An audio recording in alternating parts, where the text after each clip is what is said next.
আসসালামু আলাইকুম। টেকসন্দি ইউটিউব চ্যানেলের পক্ষ থেকে সবাইকে পবিত্র ঈদ উল ফিতরের শুভেচ্ছা। পবিত্র ঈদ উল ফিতর উপলক্ষে আজকে আপনাদের সাথে আমি এই ব্যানারটির পিএলপি ফাইল শেয়ার করব। আশা করি এই ব্যানারটির ডিজাইন আপনাদের কাছে খুব ভালো লাগবে। তো পিএলপি ফাইলটি ডাউনলোড করতে হলে আপনাকে ভিডিও থেকে 4টি পাসওয়ার্ড সংগ্রহ করতে হবে, যেটা ভিডিওর মাঝখানে একটা একটা করে দেখানো হবে। তো আপনারা অনেকেই কমেন্ট করে জানান যে আপনারা পিএলপি ফাইলটি ডাউনলোড করতে পারেন না। তো চলুন প্রথমে দেখে নিই আপনারা কীভাবে পিএলপি ফাইলটি ডাউনলোড করেন। ডেসক্রিপশন বক্সে থাকা পিএলপি ফাইলের লিঙ্কে ক্লিক করলে আপনাকে ঠিক এরকম একটি ইন্টারফেসে নিয়ে আসা হবে। তারপরে এইখান থেকে আপনার নিচের দিকে ইমেল একটি অপশন পেয়ে যাবেন, ইমেল অপশন চলে আসবেন এবং এখানে একটা বক্স পেয়ে যাবেন, বক্সটাতে টিক মার্ক দিয়ে দেবেন। তারপরে আপনাকে ঠিক এরকম একটি ইন্টারফেসে নিয়ে আসা হবে এবং এইখানে আপনাকে ভিডিও থেকে কালেক্ট করা সঠিক পাসওয়ার্ডটি বসিয়ে সাবমিট অপশনে ক্লিক করে দিতে হবে। তারপরে এখানে আপনারা গুগল ড্রাইভের লিঙ্কটি পেয়ে যাবেন, এই ড্রাইভ লিঙ্কের উপরে ক্লিক করবেন। তারপরে আপনার ফোনে যদি একাধিক ইমেল থেকে থাকে তাহলে আপনাকে এরকম একটি ইন্টারফেসে নিয়ে আসা হবে। তারপরে এখান থেকে আপনার যে কোনো একটি ইমেল সিলেক্ট করে ওকেতে প্রেস করে দিবেন। তারপরে এখান থেকে দেখবেন আপনার পিএলপি ফাইলটি কিন্তু ডাউনলোড হতে শুরু করবে। তাছাড়া এখান থেকে আপনার 3 ডট অপশনে ক্লিক করলে এবং এখান থেকে আপনার ডাউনলোড একটি অপশন পেয়ে যাবেন, এই ডাউনলোড অপশনে ক্লিক করেও এটা ডাউনলোড করে নিতে পারবেন। তো দেখতে পাচ্ছেন আমাদের পিএলপি ফাইলটি কিন্তু ডাউনলোড হচ্ছে এবং এটা ডাউনলোড করা কমপ্লিট হয়ে গেছে।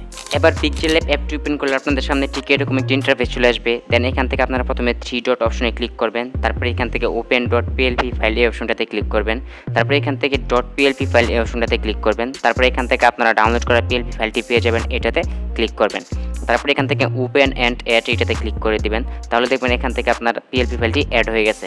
তারপরে এখান থেকে প্রথমে চলে আসবেন লেয়ার এই অপশনটিতে এবং এখানে আপনারা দেখতে পাবেন অসংখ্য লেয়ার আছে। তো এখান থেকে আপনার প্রয়োজন অনুযায়ী আপনি কিন্তু যে কোনো কিছু এখানে চেঞ্জ করতে পারবেন।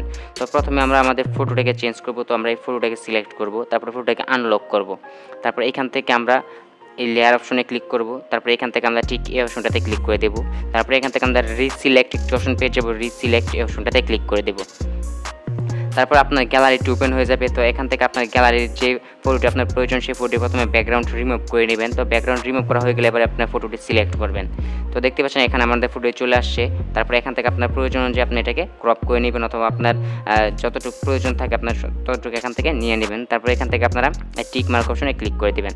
তো দেখতে পাচ্ছেন এখানে কিন্তু আমাদের ফটোটি চলে আসছে অলরেডি। তো এখানে আপনার চাইলে ফটোটাকে যে কোনো দিকে মুভ করে আপনার প্রয়োজন মতো এটাকে বসিয়ে নিতে পারবেন। তারপরে আবার লেয়ার অপশনে ক্লিক করবেন এবং এটাকে লক করে দিবেন।